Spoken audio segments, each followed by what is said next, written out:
how's it going? So the idea of the professional roundtable is to provide innovative and solutions to potentially problems, because I feel like we all definitely have to navigate and provide solutions to both our patients, our staff, our partners in business, right? It's kind of changing and ever evolving, just like this industry is. And this discussion is actually an open panel discussion. I actually have had 3 submitted questions, which we could go through those first so we can kind of get the balls rolling and seeing how these discussions ran. And then it's actually an open table discussion, so that, say, if anyone wants to ask any questions about how to potentially provide a solution, or hey, what's just another perspective to look at this, that's the idea. We've got myself, I'm Heather Harrington. I am an optician myself. I'm on the digital marketing committee for the OWA, and I am also a frame rep. So I've actually just jumped to the field last year. So I kind of have shoes in a lot of places, and I have a lot of experience just around the whole realm in the eye care industry. And then I would love for both of them to introduce themselves so you can kind of see where they come from as well. So I'm Dr. Pam Terrio. I'm an optometrist. I practice in Louisiana, and I am a dry eye specialist. So I talk about all things dry eye all the time. And I'm a member of the Tear Film and Ocular Surface Society. So I talk the science behind the things and how I like to talk to my patients both in the office and outside of the office. So. Thanks, Bruce. Yeah, I am Bruce Carnahan. If you follow me on LinkedIn, I'm the guy in the blue shirt. And I am not an optometrist, but I love the eye care profession. And the reason I do is that sitting in the audience is my wonderful Dr. Christine Nguyen, who prescribed me my beautiful lenses that give me the best vision possible. And I am from the patient perspective. So a lot of doctors have called me a difficult patient, and I am. And it's because I have X-linked retinoschisis. And for those of you that may not know what that is, please contact me afterwards. I'd love to talk more. So I am here to look at helping people to simplify their processes in the eye care profession. So process cleanup. Totally. Totally. So one of the first questions that was submitted, which I've actually already seen kind of some discussions in some forums, was in general, an MSRP brand that has been MSRP for a very long time has just recently discounted their product. And it is a product that a lot of eye care, hundreds of eye care industries across the U.S. carries. And a lot of people say, how are you going to counter that? Because we pay X amount of wholesale, and now you just discounted product that's been MSRP for eons. What are we doing? Are we getting rid of the product? Are we just going to help discount and just not make as much on it? And as I'll answer this question, and I actually would love for you to see, I would love to see your perspective on a patient to see how they would feel about that. Right. But my solution actually for that would be to get another line. Plain and bluntly, and I just say that because if it is a line that you are carrying that has been MSRP, you can either stick with the line, but you might have to find some more solutions on how to profit elsewhere, because you obviously are going to be losing a lot more profit compared to what you originally were getting with that line and with that partnership that you had. And there's probably a lot of other partners that carry very similar product that are here for you, your practice, and your patients, compared to bringing their sales online, which we're seeing a lot more often. And if it makes it more difficult for you to profit off of those certain lines, I really think that there's a lot of incredible product that is also very similar, that I think that you should think about that. Or if you want to choose to carry the product, I think that is okay. But I think that you should always keep an open mind on potentially bringing in something new that is in favor for you and a partner that's there for you to not combat your sales by selling online. And I'd love to hear how a patient kind of would think about that. Well, that's very interesting. So there's a reason why they're discounting. You may not know what the reason is, but I think if you can offer flexible options for choice, I'm a pretty discerning customer as a patient, and what I like to do is be able to look at the choices that are available and make the best decision based on those choices. And I know it may be difficult in terms of margin or impact to the optician, but again, if you work with the right eye care professional, they're actually going to put your best vision first and foremost. Yeah. And so competition is good. It, it really is. Mm-hmm. And I don't know why they're doing it. I'm not in the industry like you guys are, but competition is good. So embrace it, go for it, find other ways of making your business simpler, faster, better so that you can make up the differences. Totally. Yeah. And then this next question actually might be a Dr. Taylor question because Sure. one of the doctors from actually locally here has asked, it's a little bit harder to obviously make it with managed care. And so a lot of doctors are opening up to more dry eye treatments and med spas, going down the road of supplements and doing all those sort of things. What do you think would be the first step to a doctor wanting to open up to that space? That's a great question. I actually just read an article about this exact thing in optometric management this month. So if this doesn't answer your question, you can look at that article. So if you want to start talking about ocular aesthetics or dry eye as a potential center for bringing in new patients or providing new income streams in your practice, I would start with what you have. Right? It doesn't mean that we have to go out and buy $200,000 worth of diagnostic and treatment equipment. We can find the patients in our chairs that we already have. So you can capture those patients easily using a survey, a dry eye survey as they come in for their exam. You hand them a speed score or an OSDI survey and find out, do they have symptoms? Once they have symptoms, the Tear Film and Ocular Surface Society's DUES 2 says we have one symptom and now we need a sign. And so you can do fluorescein staining, listening green staining, a tear breakup time, or a decreased Schirmer production. And now you have a sign and a symptom and you can diagnose them with dry eye, right? So it's easy to kind of capture the patients within your practice and like what percentage of my patients all that I already have dry eye. Right? They have a sign and a symptom, and they're complaining about it.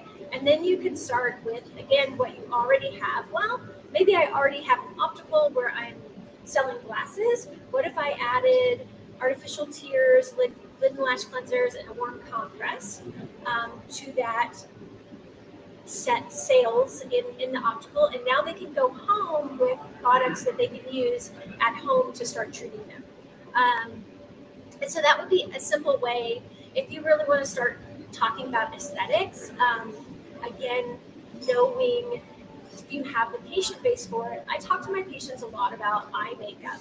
So are they having problems with their eye makeup? Would they be up to changing to a cleaner brand? And so in my clinic, we sell makeup remover, a mascara, just a couple of simple things that are at the source of like a starting point, right? And you don't have to have every single kind of makeup in your optical department or in your sales area in your office. But you can start talking to them about that. Then you can kind of branch into, well, what equipment could I also treat them with? So in my office, we do treat with intense pulse light and radio frequency. So those are larger purchases, and I didn't start there. For years and years, I did exactly what I was just saying. I built up a patient base. I have patients who are referred to me because they know they're going to get results. And now we have enough patients that I know I can support using IPL and radio frequency in the clinic. Love that. And I just had a conversation with a doctor earlier about how he actually tried to implement that in his practice, but it was hard for the optician to sell that, right? I'm like, well, your doctor already sold it.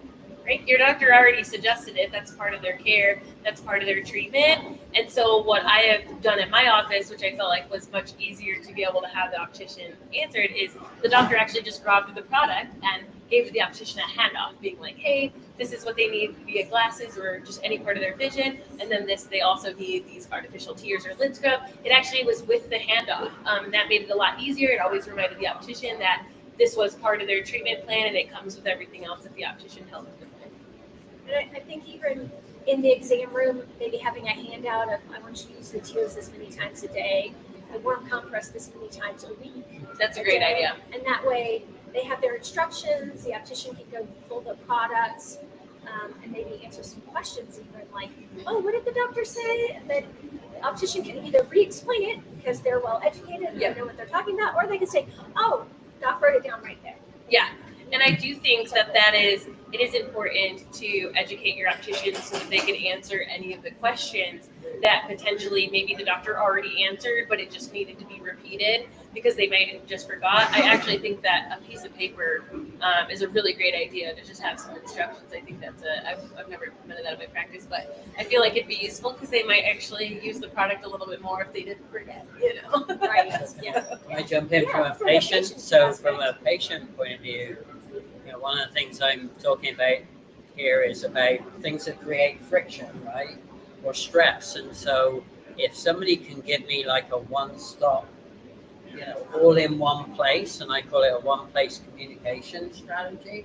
Like if I know that I need some hardware, kind of software like the scrubs, and it's way less stressful for me to leave knowing that I've got the complete solution, at least to start with, right? Mm-hmm. Now you may not always go that route, but when a specialist has said to me before, not Dr. Kristen, but okay, we've done this, but now you need to go get this, and this, and it's like, well, okay, but that's extra steps, time, and money for me, right? So again, it's part of that. How do you create flow for the patient and not create friction that creates more work for them? Yeah, and then you're less likely to follow through on the recommendation. But more importantly, when you do follow through and you get a great result, you're more likely to come back. Mm-hmm. So it's part of that retention thing. How do you retain the patient?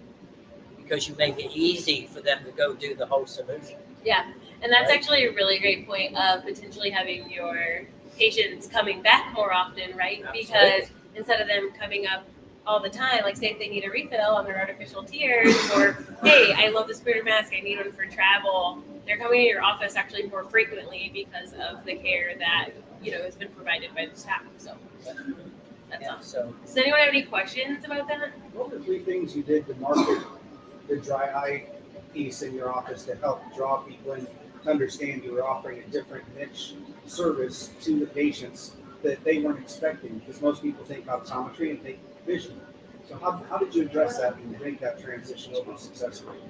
Right. So personally, I don't work in an optometry office. I work in an ophthalmology clinic. So maybe that setting, patients were expecting medical care and having that. But I think it's just as easy to implement in an optometry office. So a couple things that we've done are definitely doing posts on our office's Facebook page, talking about the products that we have or the problems that we're solving.